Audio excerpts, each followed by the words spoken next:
Hello everyone, you are watching Naresh IAS Academy YouTube channel. Now I am going to discuss and analyze the question paper of IAS Prelims Exam 2022. नमस्कार दोस्तों, Naresh IAS academy platform पर आपका स्वागत है। IAS प्रारंभिक परीक्षा 2022 का question paper मेरे पास है। सबसे पहले मैं पॉलिटी के क्वेश्चंस और उनके आंसर डिस्कस करूंगा। तो देन आप देखेंगे कि इस बार पॉलिटी के जो क्वेश्चन है टोटल 11 क्वेश्चन है, 11 क्वेश्चन पूछे गए और उन क्वेश्चंस का पहले सही आंसर देखिए। What the right answer of these 11 questions? The question number 1 is, question number 1 है,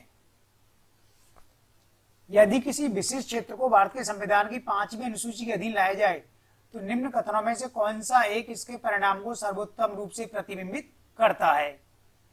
तो हिंदी में ये क्वेश्चन इस तरीके से है और देन इसका राइट आंसर है ये, इससे जनजातीय लोगों की जमीनें गैर जनजातीय लोगों को अंतरित करने पर रोक लगेगी। तो आप जानते हैं कि 5वीं अनुसूची भारत में जनजातियों के ऐसे क्षेत्रों को कवर करता है जिसके संबंध में भारत के राष्ट्रपति नियम बनाते हैं और इसमें एक प्रमुख नियम यही होता है कि जनजातीय क्षेत्रों की जो भूमियां हैं गैर जनजातीय लोगों को ट्रांसफर नहीं की जा सकती।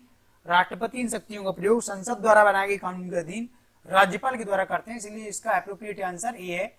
इंग्लिश में अगर आप इसका आंसर देखें तो इंग्लिश में क्वेश्चन ये है, if a particular area is brought under the 5th schedule of the constitution of India which one of the following statement best reflect the consequence of it? The right answer is A.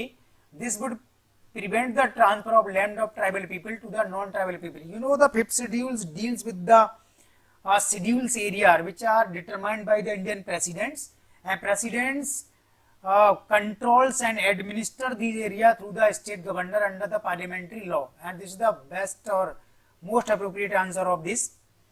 Next question is, and this is the next question from Indian polity. Bharat सरकार अधिनियम 1919 में भारत सरकार के कार्य आरक्षित और अंतरित विषयों के अंतर्गत बांटे गए थे। निम्न में से कौन से आरक्षित विषय माने गए हैं? तो देन इसका आंसर होगा 1, 3 और 4। सी आंसर इसका सही है। तो आप जानते हैं कि भारत शासन अधिनियम 1919 से जब भारत में द्वैध शासन लागू किया गया प्रांतों में, तो उसमें विषयों को इस तरीके से डिवाइड किया गया था कि आरक्षित विषयों पर गवर्नर जनरल अपने मंत्रियों के माध्यम से शासन करता था, जबकि अंतरित जो विषय हैं, ट्रांसफर सब्जेक्ट हैं, वो भारत के मंत्रियों को दिए गए थे। अगला जो क्वेश्चन पॉलिटी से आया है, this is the question number, Cripps mission के प्रस्तावों के संबंध में निम्न पर विचार कीजिए। अब इसको मॉडर्न हिस्ट्री में भी पढ़ा जा सकता है और यहाँ भी, चूंकि इसमें संविधान से रिलेटेड इंफॉर्मेशन है, तो ये दोनों ही स्टेटमेंट यहाँ पर करेक्ट हैं क्रिप्स मिशन के बारे में, क्योंकि क्रिप्स मिशन ने सबसे पहले ये कहा था अगस्त प्रस्ताव के बाद कि संविधान सभा में प्रांतीय विधानसभाओं और साथ ही भारतीय रियासतों द्वारा नामित सदस्य होंगे, और बाद में जब संविधान बनाने का कार्य आरंभ हुआ तो संविधान सभा में इसी पैटर्न को फॉलो किया गया था।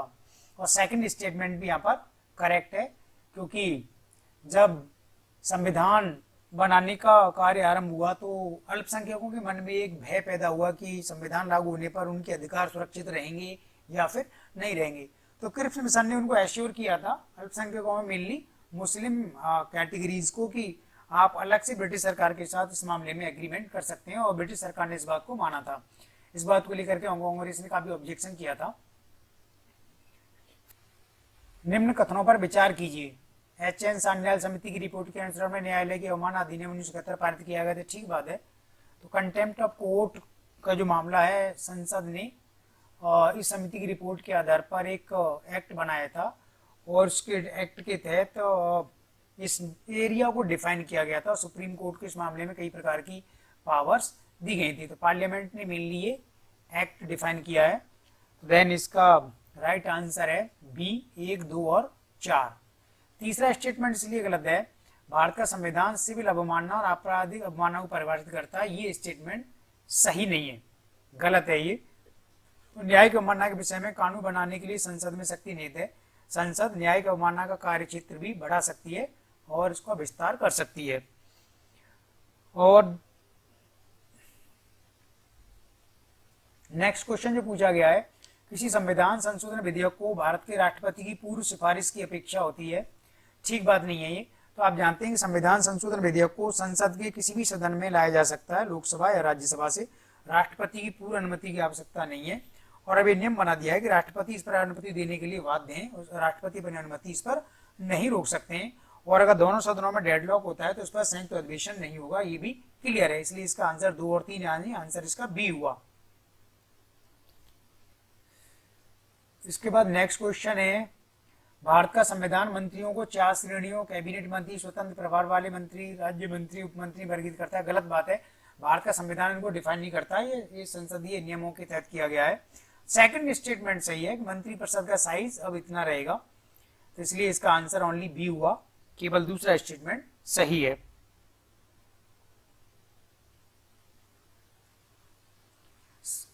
क्वेश्चन नंबर 75 में फिर से पॉलिटिकल क्वेश्चन आया है, कौन सी लोकसभा की अनन्य शक्तियां हैं? लोकसभा की अनन्य शक्ति है, तो इसमें आंसर बी रहेगा, केवल दूसरा सही है।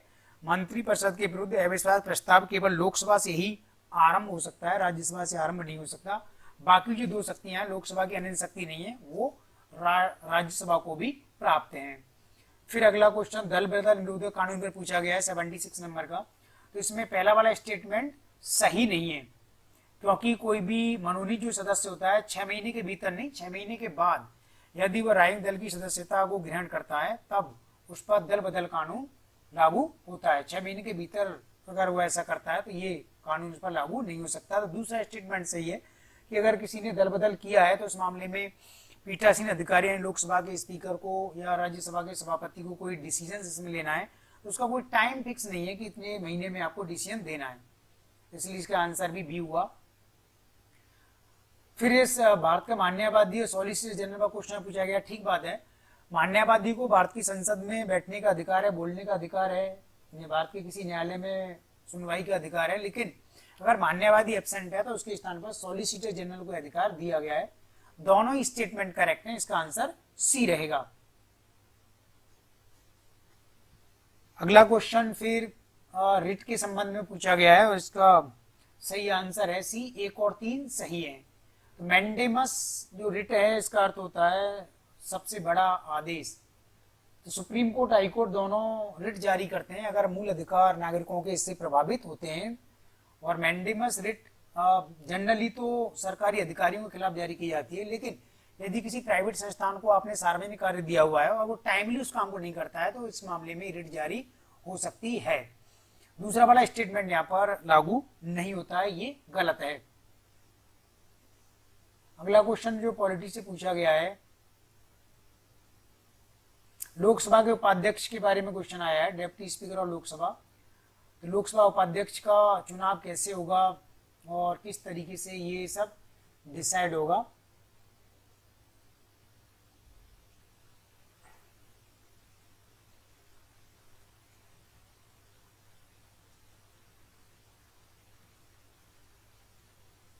तो इसका सही जो आंसर है, इसका आंसर ए होगा। 1 और 3 सही है।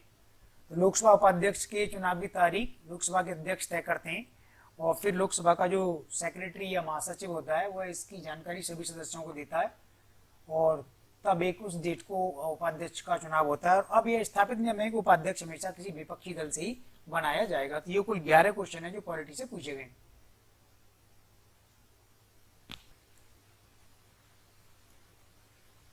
Hello everyone, you are watching Naresh IAS Academy YouTube channel and now I am going to analyze and discuss the question paper of IAS Prelims exam 2022. And first of all, I will discuss the question from the Indian Polity and Constitution. And there are only 11 questions in 2022. The question number 1 is, if a particular area is brought under the 5th schedule of the Constitution of India, which one of the following statement best reflect the consequence of it? The right answer is the A. This would prevent the transfer of land of tribal people to non-tribal people. You know, the 5th schedule deals with the schedule areas.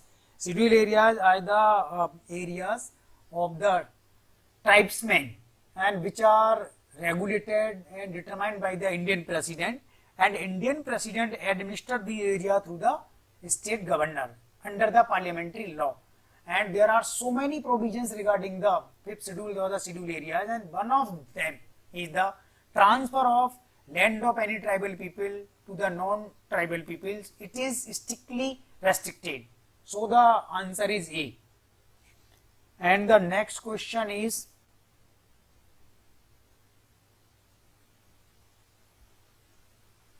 this is the next question. In the Government of India Act 1919, the function of provincial government were divided into reserved and transfer subject. Which of the following were treated as the reserved subject? You know, under the Act of 1919, the British government introduced the diarchy rule in the provinces, where the subjects were divided in reserve and the transferred. And here the right answer is 1, 3 and 4, C answer, C option.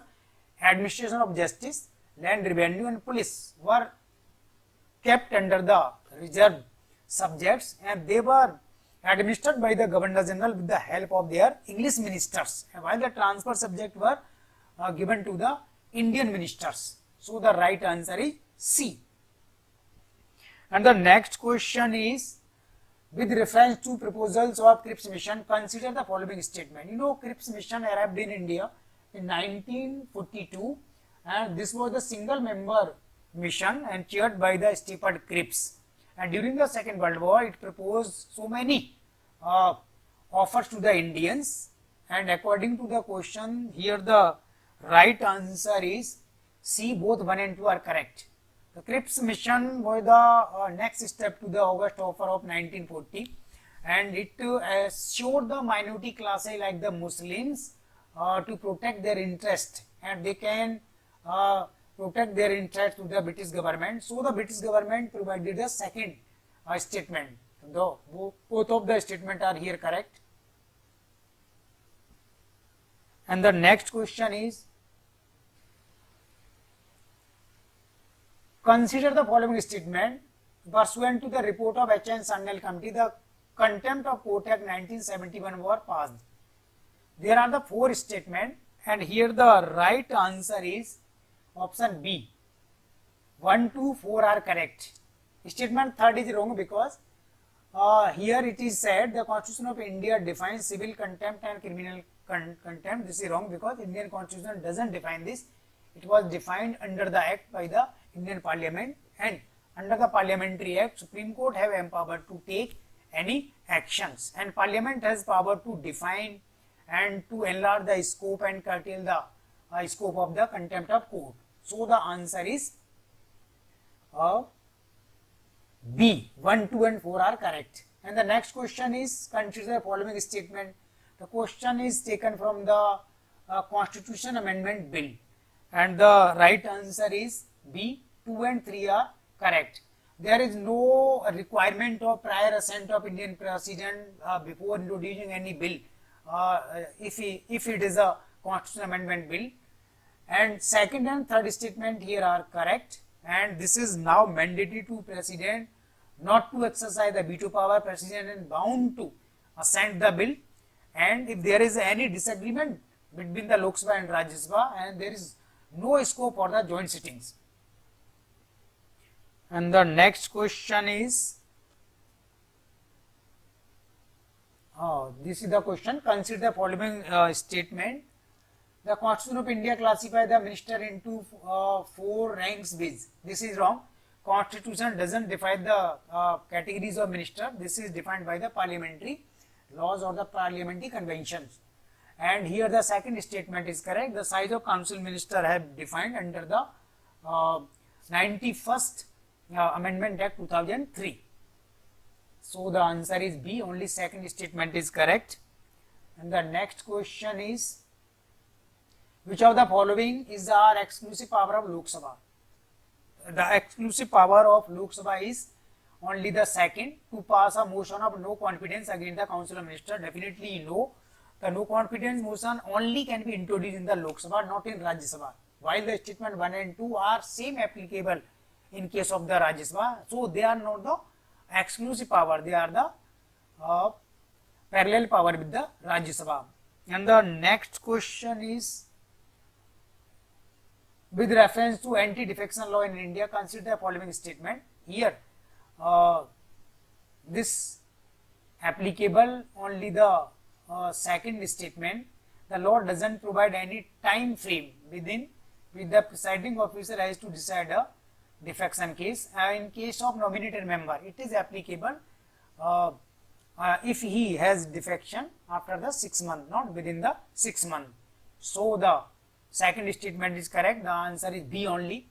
And the next question is, consider the following statement. The question has been taken from the Attorney General or Solicitor General. Both are the extra constitutional bodies law, and the statement 1 is correct. In the absence of Attorney General, Solicitor General can join the parliamentary proceed. He can sit, he can speak, and the second statement is also correct. Attorney General is appointed by any union government, the existing government, and with the resignation of union government, this is a mandatory or sometimes is necessary to resign by the Attorney General. So both the statement are correct, and answer is C. And next question is with reference to the writs issued by the courts in India. Consider the following statement. You know the writ jurisdiction. Under 32 issue the writ by the Supreme Court, and under Article 226 by the High Courts. And here the right answer is C. 1 and 3 are applicable. Mandamus writ is mainly issued against the government officials if they are not discharging their duty duly. But in case of private organization, if government had entitled any function to the private organization, then definitely the mandamus provisions are applicable. So the answer is C. 1 and 3 are correct. And this is the last question. Question number 8. With reference to Deputy Speaker of Lok Sabha, consider the following statement. Deputy Speaker of Lok Sabha, and first of all, you must know the right answer is, what is the right answer?